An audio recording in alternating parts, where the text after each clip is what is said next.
prepared speech is Toastmaster Brian. Okay. Now today he's going to do his project number 2. The evaluator of Toastmaster Brian is Advanced Toastmaster Bronze Tony.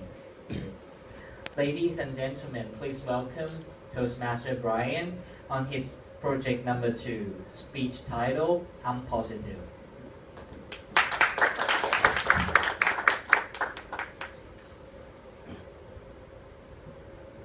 Thank you, Mr. Toastmasters. Fellow Toastmasters, ladies and gentlemen, good afternoon. I'm positive. Yes, I'm positive. But not with any dreadful disease, not with drugs, or I'm not pregnant, this is just naturally big. I have a positive mindset, and I want you to have the same. Take a look at this glass. Is this half empty or half full? The way you look at this glass also reflects the way you look at life. If you see this glass as half empty, you would say, oh, it's lacking, my life is lacking. But if you see this glass as half full, you can also say that your life is almost full. Wow, it's almost full. There's so many things on how to develop positive thinking, but let me lump it into 3 ways. First, focus on your blessings. Second, keep dreaming. Think of what you want to get. And third, surround yourself with positive friends. Let's go first to number 1. Focus on your blessings. I have a story. There's a grandmother doing crochet on the beach while looking at her cute little boy wearing his yellow hat, playing on the sand, swimming, and suddenly there came a huge tidal wave and pulled back her grandson back into the sea. The grandmother was furious, looked up to the sky, and cried to the Lord, Lord, what have I done to deserve this? I go to church every Sunday, I pray to you every day, I help the poor, give me back my son. And alas, suddenly, a huge tidal wave came, and the boy was back there. He was dizzy, he was wet, but he was back. And the grandmother looked up to the sky again. Lord, my grandson was wearing a yellow hat. Where is his hat now? You know what? Sometimes we are like the grandmother.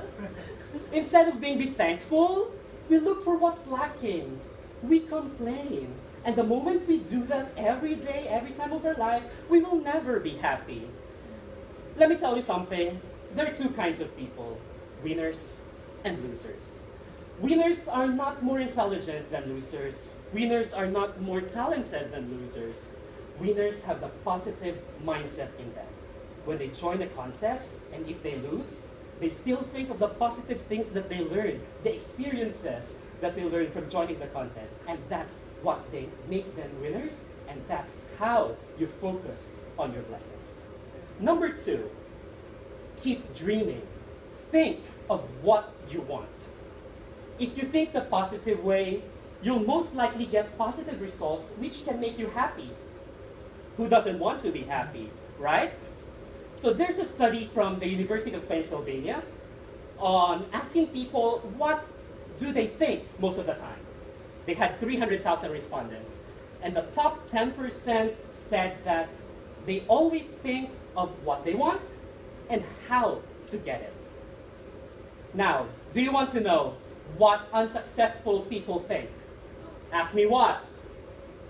Ask me what? So the bottom 70% people were thinking about their anger, they're thinking about their problems, and the people who caused this anger and problems to them. So the moment we start thinking of this, we become unsuccessful, we become unproductive. There's another story, a guy named Sir Edmund Hillary. He first tried to climb Mount Everest, and he failed. But the people still went on the bottom of the mountain to celebrate that milestone of his life.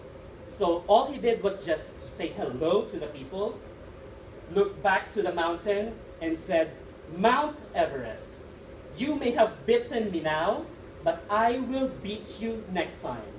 You have grown what you have to grow, but me, I'm still growing. Can we all say, I'm still growing? I'm still growing. Indeed, we are all still growing, and every time we grow, we still develop ourselves. We can develop our talents to achieve what we want, to achieve our dreams, and to get what we want. So that's number 2, keep dreaming, keep growing, always think of what you want. Now, 3rd, have positive friends. Now that we've developed a positive mindset, we hang out and stay with positive people to reinforce the positivity around us. As they say, birds of the same feather flock together, right? If you run around with losers, you'll most likely and unconsciously develop their negativity. You develop their negative mindset, their negative behavior, and their negative attitude, and in the end, you yourself will end as a loser. I have a story. I have a former colleague, and I go to her room almost every day to talk after work.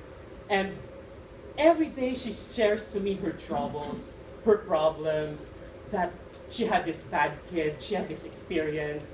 And in the long run, I noticed that I've become negative as well. So before things got late, I started to distance myself from her, but don't get me wrong, I'm not a bad friend because I asked her to be positive and hang out with positive people, but she was reluctant. Well, you can help people who doesn't want to be helped, right? But we stopped hanging out, but we're still friends. Actually, just last week, she sent me a message asking me how I was, and again, complained about her job right now. So, why should we not tell our problems and worries to other people? 80% don't care about it, and 20% are happy that you have those problems. So there's no reason at all to tell that to others, right? So to end this, color your own feathers, color it positive. Hang out with people who have the same dreams as you. It's infectious. And choose friends who infect you with positivity. Now, I'm positive. Are you? We should all be. Have a good day. Back to you.